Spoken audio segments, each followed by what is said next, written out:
Xiaomi needs to average 46,000 SU7s a month for the rest of 2025, but in June, they only managed 30,000. Xiaomi only managed just over 30,000 SU7 deliveries in June. That number sounds decent until you do the math. They closed out the first half of 2025 with roughly 190,000 cumulative units. Their stated annual target is 550,000. That leaves 360,000 cars to deliver across 6 months, which works out to about 46,000 units every single month from July through December, with zero margin for error. In June, they hit 65% of that pace. So the question I want to answer today is simple. Is this a temporary production blip, or is the 550K target structurally out of reach? I think the answer is more uncomfortable than either the bulls or the bears are admitting right now. Here is the thing people keep skipping over. 30,000 units a month from a brand that did not exist as a car company 18 months ago is genuinely remarkable. For context, it took Tesla's Shanghai factory nearly 2 years of operation before it consistently cleared 30,000 Model 3s a month in China. Xiaomi got there faster. But here is what nobody in the Western press is talking about. The 550,000 unit target was not some conservative internal forecast. Lei Jun announced it publicly in January 2025 as a raised ambition after smashing the original 120,000 unit goal for 2024. That makes it a brand equity promise, not just a production target. If Xiaomi misses by 150,000 units, the story stops being impressive ramp and starts being overpromised. The mechanism that makes this hard is straightforward: battery cell allocation. CATL and BYD's own battery arm are both supply constrained in the prismatic LFP cells the SU7 standard uses. Xiaomi does not control that bottleneck. I'd argue this single supply chain dependency is the most underappreciated risk in the whole 550K story, and it explains June's shortfall better than demand does. I want to be honest with you. Back when Xiaomi announced the 550K target in January, I said on this channel that I thought they had a realistic shot if they could clear 40,000 units a month by April. They did not. April came in around 28,000. May was similar, and June barely crossed 30,000. So my timeline was too optimistic by roughly a quarter. What I got wrong was underestimating how long it takes to validate a second production shift. Xiaomi's Beijing factory reportedly runs one full shift and one partial shift right now. Adding a true second shift is not just a scheduling decision. It requires recertifying tooling, retraining around 1,400 additional line workers, and getting the battery supply commitment locked in first.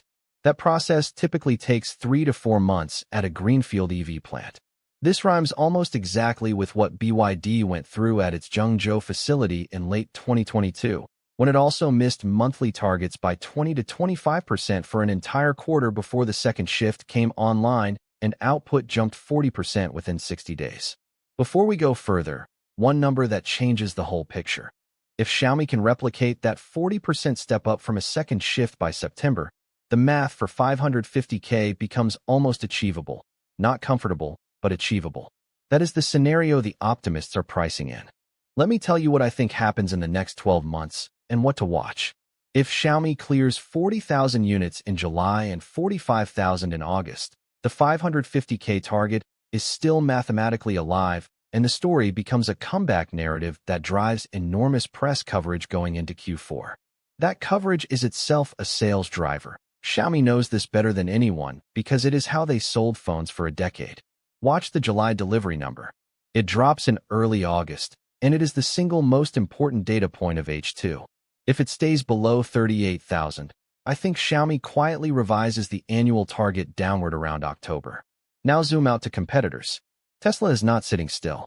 The refreshed Model 3 long range is currently priced around 270,000 yuan in China, and Tesla has shown it will cut that number the moment a rival threatens its volume. If Xiaomi pushes past 45,000 a month consistently, I'd expect a Tesla price action by Q4 2025. Watch for it. Neo and Xpeng are less directly threatened because they sit in different price bands. But Leapmotor is in real trouble. Their C10 and C16 overlap, with the SU7's gravitational pull on younger buyers, and Leapmotor does not have Xiaomi's brand heat or Stellantis's distribution muscle deployed at full scale yet. For Western investors watching this space, the indicator is simple. Xiaomi's monthly delivery cadence is now the clearest real-time signal of whether a non-legacy tech brand can vertically scale a car company in under 3 years. So, bullish or bearish? Here is where I land. Bullish on Xiaomi as an EV brand, bearish on 550,000 units in 2025. The product is genuinely competitive. The production ramp is real but slower than late June promised. 3 things to remember from this. 1. Xiaomi closed H1 at roughly 190,000 units, meaning H2 needs 360,000, a pace no Chinese EV startup has ever sustained this early in its life. 2. The critical bottleneck is not demand. It is battery cell allocation and second shift certification, and those take 3 to 4 months to resolve even when everything goes right. 3. Watch the July delivery number in early August. If it clears 40,000, the bull case is alive. If it stays under 38,000, expect a quiet target revision by October. I could be wrong. Maybe late June has a supply deal locked in that we do not know about yet. If you think I am being too conservative, tell me in the comments. Specifically, what number do you think Xiaomi actually hits by December? And if you want more breakdowns like this every week, subscribe. I read every comment on delivery data videos because you all catch things I miss. What delivery number do you think Xiaomi actually hits by December 2025? Drop your prediction in the comments and subscribe for the July data breakdown the moment it drops.